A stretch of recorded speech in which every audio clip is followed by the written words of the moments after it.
En 2015, El Salvador alcanzó un récord que ningún país quiere ostentar. Se convirtió en el lugar más violento del planeta. Solo ese año, más de 6.000 personas perdieron la vida en hechos relacionados con la criminalidad, una cifra que representaba el 0.11% de toda la población. La violencia llegó a un clímax que desbordó todas las capacidades del Estado. Las morgues colapsaron, los cementerios se saturaron y el sistema judicial quedó al borde del colapso. Era el desenlace de casi 30 años en los que las pandillas habían impuesto su ley, ganando territorio y poder a pasos agigantados. La Mara Salvatrucha y el Barrio 18 no solo controlaban las calles, tejieron una red que atravesó barrios, mercados y hasta espacios del propio Estado. La raíz de este desastre se hunde en los años 80, cuando miles de salvadoreños huyeron de la guerra civil y buscaron refugio en Estados Unidos. Muchos acabaron en Los Ángeles, donde la marginación y la falta de oportunidades empujaron a varios jóvenes a agruparse en pandillas que pronto se convirtieron en un fenómeno violento y organizado. Frente a esa amenaza, las autoridades estadounidenses respondieron deportando a quienes tenían antecedentes.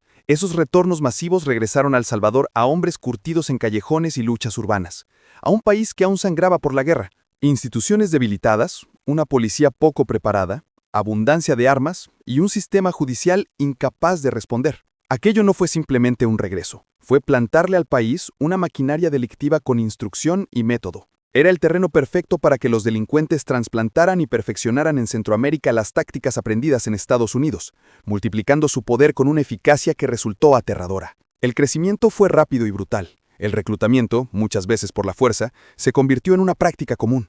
Los nuevos integrantes debían pasar pruebas humillantes y violentas para demostrar lealtad. En ocasiones, se les exigía cometer un crimen para sellar su ingreso. Las mujeres sufrieron una carga adicional. Muchas fueron forzadas a relaciones o a convertirse en compañeras de miembros de la organización, víctimas de un abuso sistemático. Los tatuajes se volvieron el emblema de pertenencia, símbolos indelebles que marcaban una fidelidad para toda la vida. La rivalidad entre la MS-13 y el Barrio 18, originada en Los Ángeles, llegó intacta a El Salvador y se transformó en una pelea territorial sin tregua. Durante décadas, el país fue descuartizado por bandas que se repartieron zonas, impusieron cuotas a comerciantes, controlaron el transporte y penetraron negocios legales e ilegales, desde panaderías y hoteles hasta redes de trata y mercados ilícitos. A inicios de los 2000, los gobiernos intentaron una respuesta enérgica con el plan Mano Dura, leyes más duras, arrestos masivos y mano firme en las calles. Al principio, la gente creyó en la solución, pero lo que siguió fue un efecto boomerang. Las prisiones se saturaron, estallaron conflictos internos, y al separar a las bandas en cárceles exclusivas, el Estado terminó regalándoles fortalezas desde donde reorganizarse, reclutar y seguir operando con nuevas herramientas. El plan Mano Dura solo había sido un parche. Atacaba el síntoma, pero nunca las raíces del problema. En 2004, la Corte Suprema de Justicia de El Salvador lo declaró inconstitucional, alegando que violentaba derechos fundamentales. A partir de entonces, la situación se agravó aún más. Con una estructura cada vez más sólida, las pandillas pasaron de ser un fenómeno callejero a convertirse en un poder paralelo que incluso negociaba con los gobiernos. Consiguieron beneficios penitenciarios, reducción de condenas, traslados a su conveniencia y privilegios que cualquier ciudadano común jamás habría imaginado tras las rejas. Las cárceles dejaron de ser lugares de castigo para transformarse en auténticos cuarteles de operación, equipados con televisores, videojuegos, internet, alcohol, drogas, mujeres y sobre todo celulares. Desde esas celdas convertidas en oficinas criminales, se dirigían operaciones nacionales con total impunidad. ¿Y qué entregaban a cambio? Una aparente calma, reducciones temporales en los índices de violencia, pausas en las extorsiones y el cese momentáneo de ataques públicos. Pero todo era un espejismo. Esa tranquilidad solía coincidir con periodos electorales, donde también ofrecían movilizar votantes o intimidar a opositores. Pasado el show, regresaban con más fuerza. El poder de las pandillas se veía absoluto. Analistas internacionales aseguraban que la situación había llegado a un punto sin retorno, que era imposible derrotarlas. Sin embargo, mientras el país atravesaba su momento más crítico en 2015, un joven de 34 años pensaba diferente. Su nombre, Nayib Armando Bukele Ortiz, estaba convencido de que sí había una salida, y que él la conocía. Ese mismo año, Bukele acababa de ganar la alcaldía de San Salvador representando al histórico partido de izquierda FMLN. Su carrera política había comenzado apenas en 2012, cuando a los 32 años logró arrebatarle la alcaldía de Nuevo Cuscatlán a un rival consolidado. Desde entonces había sorprendido por su estilo fresco y pragmático. Una de sus primeras acciones como alcalde fue donar su sueldo para financiar becas universitarias, demostrando que su interés no era el dinero. Y es que Nayib provenía de una familia con recursos. Su padre, Armando Bukele Catán, un empresario de origen palestino convertido al Islam, había fundado laboratorios farmacéuticos, canales de televisión, fábricas textiles, concesionarios de autos y motocicletas, ferreterías y agencias de publicidad. Su madre, Olga Ortiz, era una mujer salvadoreña de fe católica. Juntos formaron un imperio familiar que dio a sus 4 hijos estabilidad y prestigio. Lo que no imaginaron fue que el mayor de ellos se convertiría en un líder político de talla mundial. Nayib estudió en la prestigiosa Escuela Panamericana, donde cultivó amistades que años después lo acompañarían en su gobierno, como María Luisa Hayem, hoy ministra de Economía, Fernando López, ministro de Medio Ambiente, y Juan Carlos Videgani, ministro de Gobernación. Aunque era reservado y de carácter tranquilo, supo crear vínculos duraderos. Ingresó a estudiar Derecho en la Universidad Centroamericana José Simeón Cañas, pero pronto comenzó a trabajar en la agencia publicitaria de su padre, Obermet, especializada en campañas políticas. Ahí participó en la estrategia que llevó a Carlos Rivas Zamora a ganar la alcaldía de San Salvador en 2002, y más adelante colaboró en campañas presidenciales como la de Mauricio Funes en 2009. Aunque no terminó la carrera de Derecho ni la de Economía en Estados Unidos, adquirió experiencia en negocios familiares, administró una discoteca y más tarde dirigió Yamaha Motors en El Salvador. En 2012 decidió dar un giro y lanzarse como candidato a alcalde de Nuevo Cuscatlán. Contra todo pronóstico, venció al candidato de Arena, un político con 3 periodos en el cargo. Durante su gestión convirtió aquel pequeño distrito en uno de los más seguros del país. Amplió los servicios de salud gratuitos, mejoró la infraestructura educativa, impulsó becas y proyectos de seguridad y espacios públicos. Ese desempeño lo proyectó directamente hacia la capital, donde ganaría la alcaldía 3 años después. Bukele transformó Nuevo Cuscatlán en un ejemplo nacional. Fortaleció el sistema de salud gratuito, inauguró un servicio estable de agua potable, mejoró de infraestructura educativa, instauró becas universitarias y puso especial atención en reforzar la seguridad. A la par, impulsó proyectos urbanos como bulevares, plazas y parques, dejando un periodo que muchos catalogaron como ejemplar. Ese éxito lo llevó a dar el salto hacia la capital. Decidió postular a la alcaldía de San Salvador y derrotó a Edwin Zamora, apoyado en su buen desempeño anterior y en un uso estratégico de las redes sociales como principal herramienta de campaña, con promesas ambiciosas que llamaron la atención del electorado. Entre sus propuestas destacaba un plan de seguridad innovador, un cordón virtual con cámaras de videovigilancia, sistemas de reconocimiento facial y monitoreo vehicular, todo en coordinación directa con la Fiscalía y la Policía Nacional. Además, planteó la recuperación del control territorial, arrebatando a las pandillas 3 funciones esenciales del Estado que habían usurpado: cobrar impuestos ilegales mediante extorsiones, imponer justicia bajo sus propias reglas y ejercer violencia a voluntad. Bukele fue claro: si un Estado no domina estos 3 pilares, simplemente no puede sobrevivir. Junto a esto, presentó el programa Una obra por día. Al cumplirse 150 jornadas de su gestión, también había 150 obras realizadas, una forma de demostrar que sus palabras no se quedaban en promesas. Entre 2015 y 2018, dejó una marca indeleble en la capital. Pero no se limitó a obras visibles, también denunció públicamente irregularidades dentro de su propio partido, el FMLN, asegurando que sus dirigentes habían abandonado al pueblo y que ya no representaban sus intereses. Bukele acusó directamente a la cúpula de haberse apropiado de la organización y criticó la falta de honestidad y eficacia en sus líderes, incluido el presidente Salvador Sánchez Serén. Para él, los principios eran intocables. La política debía enfocarse en sacar a la gente de la pobreza, no en empobrecer a la clase media. Ese choque frontal con los máximos dirigentes del FMLN terminó con su expulsión del partido y un distanciamiento definitivo de la ideología de izquierda. Su visión política comenzó a evolucionar. Concluyó que los principios del socialismo no encajaban con el país que él quería construir y que el camino no estaba en las ideologías rígidas, sino en la creación de nuevos conceptos y enfoques propios. Así nació su idea de fundar un partido propio, pero al no lograr registrarlo a tiempo para las presidenciales de 2019, optó por aliarse con Gana, la Gran Alianza por la Unidad Nacional. La decisión fue polémica, pero estratégica. Le permitió entrar a la contienda electoral. Durante la campaña, volvió a demostrar su dominio en comunicación digital. Usó las redes sociales como principal canal para conectar directamente con la población y el resultado fue arrasador. El 3 de febrero de 2019, ganó en primera vuelta con más del 53% de los votos, mientras que Arena quedó con un 31% y el FMLN con apenas un 14%. Por primera vez en décadas, el bipartidismo se rompía y la política salvadoreña entraba en una nueva era. El 1 de junio de 2019, Nayib Bukele asumió la presidencia con claridad absoluta sobre cuáles serían sus primeros pasos. Apenas 19 días después de asumir la presidencia, Bukele lanzó oficialmente el Plan Control Territorial, un proyecto dividido en 6 fases que prometía cambiar el rumbo de la nación. La primera fue llamada Preparación, y su meta principal era recuperar las calles dominadas por las pandillas. Para ello desplegó a gran escala a la Policía Nacional Civil y a la Fuerza Armada, militarizando la seguridad pública y devolviendo tranquilidad a zonas donde antes el Estado no tenía presencia. En paralelo, se decretó estado de emergencia en 28 cárceles, suspendiendo visitas y bloqueando señales telefónicas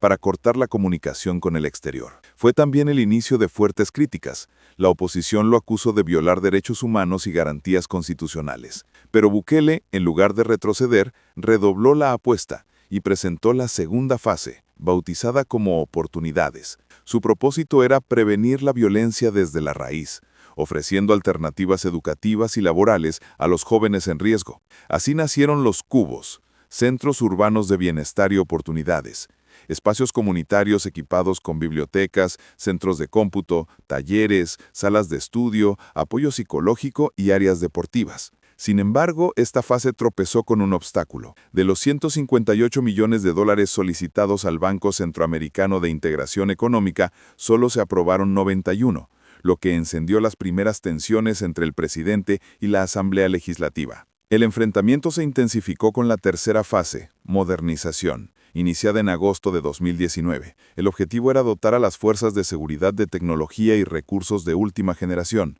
drones, helicópteros, vehículos blindados, armamento avanzado y sistemas modernos de comunicación. También se requería nueva infraestructura y entrenamiento especializado. El Banco Centroamericano aprobó un préstamo inicial de 109 millones y Corea del Sur hizo una donación adicional. Pero cuando en enero de 2020 la Asamblea rechazó la autorización de más fondos, el choque político alcanzó su punto más tenso. El 9 de febrero, Bukele irrumpió en el Parlamento acompañado de 40 soldados para dejar claro que estaba dispuesto a todo con tal de ejecutar su plan. Aquella escena encendió alarmas.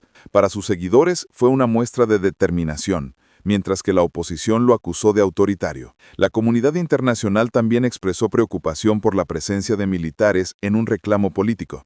Ese episodio truncó momentáneamente la fase de modernización, y apenas un mes más tarde, la llegada de la pandemia obligó al país a redirigir prioridades. Sin embargo, Bukele no abandonó su compromiso con el plan. Por el contrario, intensificó sus críticas hacia los opositores, acusándolos de haber cometido un error imperdonable en el tema más sensible para el pueblo, la seguridad ciudadana. La confrontación entre Bukele y la Asamblea no quedó en el olvido. Al contrario, se convirtió en el eje de las elecciones legislativas de febrero de 2021. A través de redes sociales, el presidente pidió a los salvadoreños que no volvieran a apoyar a los mismos de siempre y que le dieran la oportunidad de consolidar su plan. Prometía que, con una nueva asamblea, por fin podría completar la fase de modernización y llevar la seguridad a un nivel histórico. El mensaje caló hondo. El 28 de febrero, su partido arrasó en las urnas y consiguió una mayoría abrumadora. Los opositores quedaron reducidos a unos pocos escaños sin capacidad de freno.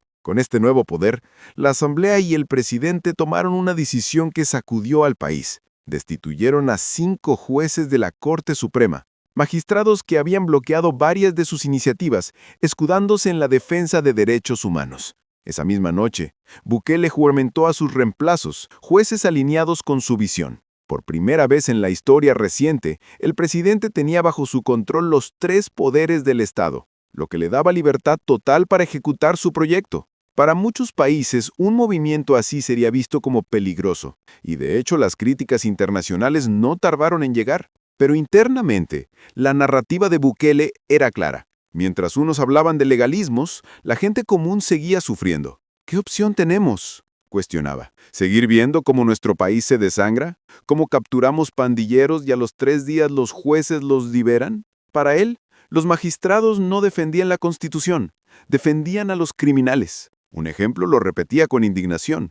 Un cabecilla había sido detenido 7 veces entre 2005 y 2016, y las 7 veces salió libre. Con la nueva correlación de fuerzas, todo cambió. El 6 de julio de 2021, la Asamblea aprobó finalmente el préstamo de 109 millones que antes había bloqueado. Con esa inyección de recursos, se fortaleció el aparato de seguridad. Se adquirieron 4.000 cámaras de vigilancia, 113 drones con sensores térmicos y altavoces, además de vehículos tácticos capaces de resistir emboscadas en zonas de alto riesgo. Parte del presupuesto también fue destinado a modernizar infraestructuras clave y a crear centros de entrenamiento en inteligencia y operaciones especiales. Los resultados se vieron pronto en la cuarta fase del plan, llamada incursión. Su estrategia consistía en cercar comunidades centecas para desarticular estructuras criminales enquistadas en territorios intocables hasta entonces. Bukele duplicó el despliegue militar, de 20.000 a 40.000 soldados. En cuestión de meses, las localidades más violentas reportaron una reducción del 75% en los índices de homicidios, y el país pasó de ser uno de los más peligrosos del mundo a registrar la cifra más baja desde 1992. Parecía que todo avanzaba de manera sostenida, pero el 26 de marzo de 2022 ocurrió lo inesperado. Un repunte brutal de violencia dejó 62 vidas perdidas en un solo día. Fue un golpe directo de las pandillas al gobierno, una represalia para demostrar que aún podían desafiar al Estado. Ese día pasó a la historia como el Sábado Negro. La reacción de Bukele fue inmediata y sin titubear. Convocó a la Asamblea Legislativa en sesión extraordinaria y decretó el régimen de excepción. Esto significaba suspender de manera temporal varios derechos constitucionales: la libertad de asociación, la inviolabilidad de las comunicaciones y ciertas garantías procesales. Desde ese momento, las autoridades podían ingresar a viviendas y detener a sospechosos sin necesidad de orden judicial. Bastaba una sospecha razonable. Además, el tiempo de detención preventiva se amplió de 3 a 15 días y se autorizó la intervención de telecomunicaciones para frenar actividades ilícitas antes de que ocurrieran. El régimen de excepción avanzó con medidas cada vez más duras. Entre ellas, se suspendió el derecho a la defensa inmediata, lo que limitaba a los sospechosos a acceder rápidamente a un abogado o interponer recursos legales. Los privilegios legales bajo los que antes se amparaban quedaban fuera de su alcance. Como era de esperar, las organizaciones internacionales defensoras de derechos humanos reaccionaron con fuertes críticas, denunciando abusos y exigiendo un cambio inmediato. Pero mientras ellos protestaban, las pandillas intentaron contraatacar lanzando amenazas. Si el gobierno no retrocedía, empezarían a cobrar venganza contra la población civil. La respuesta de Bukele fue tajante y sin rodeos. Hagan eso, y no habrá comida en las cárceles, ni un plato de arroz. El mensaje era claro: el Estado no se detendría, y cualquier intento de intimidación solo endurecería aún más las medidas. Acusando a ONGs y organismos internacionales de ponerse del lado de los criminales en lugar de las víctimas, Bukele dejó claro que la guerra contra las pandillas ya estaba declarada y que no habría marcha atrás. Fue en este contexto que nombró a Gustavo Villatoro como ministro de Justicia, su nuevo brazo derecho en la estrategia. Desde entonces, las calles se llenaron de policías y soldados cercando colonias completas y ejecutando redadas masivas. Casa por casa, fuertemente armados, iban sacando a sospechosos esposados bajo la presunción de pertenecer a estructuras criminales. Al mismo tiempo, en las cárceles se endurecieron aún más las condiciones. Se redujeron las raciones de comida, se prohibió el acceso a la luz solar y hasta se retiraron las colchonetas. El mensaje del presidente era contundente: no van a salir libres. Y las reformas legales lo respaldaban: 45 años de cárcel para cabecillas, 30 años para miembros de menor rango, 20 años para jóvenes entre 16 y 18 años, y 10 para los de 12 a 15 años. Las indulgencias para menores quedaban eliminadas de raíz. El plan avanzaba con fuerza y también con respaldo económico. Se aprobaron $60 millones adicionales para la Policía Nacional Civil y otros 20 millones para la Fuerza Armada, lo que permitió expandir la operación a escala nacional. Apenas 2 semanas después de iniciar el régimen de excepción, más de 10.000 personas ya estaban tras las rejas bajo sospecha de terrorismo. Ese fue el punto de partida de la fase 5 del plan, denominada extracción. Su misión: remover hasta el último pandillero escondido en las comunidades. Durante esos operativos se incautaron más de 2.000 armas, 14.500 celulares y $1.5 millones en efectivo, golpeando directamente la logística financiera de la MS-13 y el Barrio 18. Para julio de 2022, el gobierno anunció que todos los territorios dominados por pandillas habían sido recuperados y que más de 40.000 integrantes habían sido capturados. Una cifra impresionante que desbordó la capacidad penitenciaria del país. La solución fue inmediata: construir en tiempo récord una prisión de alta capacidad diseñada para los criminales más peligrosos. Así nació el Centro de Confinamiento del Terrorismo, Secot, una megacárcel única en su tipo. Levantada en un terreno estatal de 23 hectáreas, lejos de zonas urbanas, su ubicación fue elegida por su aislamiento y facilidad de control. El complejo cuenta con múltiples anillos de seguridad, muros electrificados con cargas de hasta 15.000 voltios, 250 cámaras de vigilancia, inhibidores de señal telefónica y 37 torres de control, todo diseñado para hacer cualquier fuga prácticamente imposible. La obra tuvo un costo aproximado de $215 millones, financiados íntegramente con presupuesto estatal, 100 millones para construcción y 115 millones en tecnología y equipamiento. Con esto, El Salvador levantó la cárcel más grande de toda América. Las críticas de la oposición no se hicieron esperar, cuestionando la transparencia del proceso y su elevado costo. Pero para Bukele, la respuesta era simple. El dinero alcanza cuando nadie roba. Y si hoy pedimos financiamiento, es porque se lo robaron durante 30 años. El Secot fue levantado en Tecoluca, a 74 kilómetros de la capital. Se trata de un auténtico gigante de concreto, vigilado día y noche. Sus 32 celdas colectivas superan la capacidad de 100 internos cada una y solo cuentan con lo básico: literas de hierro sin colchón, sanitarios de cemento y cámaras que nunca se apagan. No hay patios ni áreas de recreación.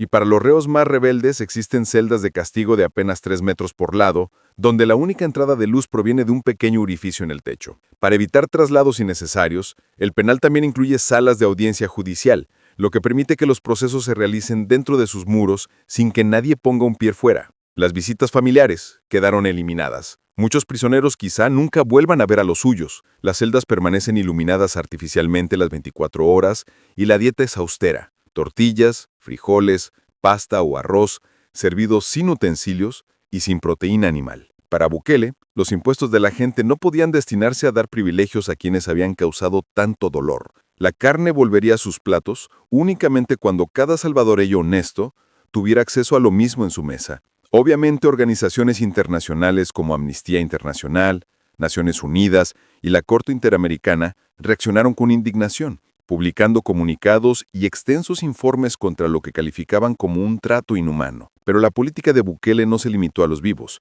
También borró todo vestigio de glorificación criminal en la memoria de los muertos. Ordenó destruir lápidas de pandilleros y eliminar los símbolos que adornaban sus tumbas, como se hizo en Alemania con los emblemas nazis tras la Segunda Guerra Mundial. En calles y barrios, brigadas borraban grafitis y pintas, limpiando muros y fachadas de cualquier rastro pandillero. El mensaje era directo: la era de las maras había terminado. En cuestión de meses, El Salvador dejó atrás su etiqueta de capital mundial de la violencia para convertirse en el país más seguro de América Latina. Bukele lo resumió en una frase contundente: no hay fórmula universal para todos los países, pero sí hay un ingrediente indispensable: la valentía. El 15 de septiembre de 2023, el gobierno lanzó la sexta fase del Plan Control Territorial, bautizada como Integración. Su meta era atender las raíces de la violencia, pobreza y exclusión. Se creó la Dirección Nacional de Integración, DNI, encargada de articular esfuerzos entre Estado, empresas privadas,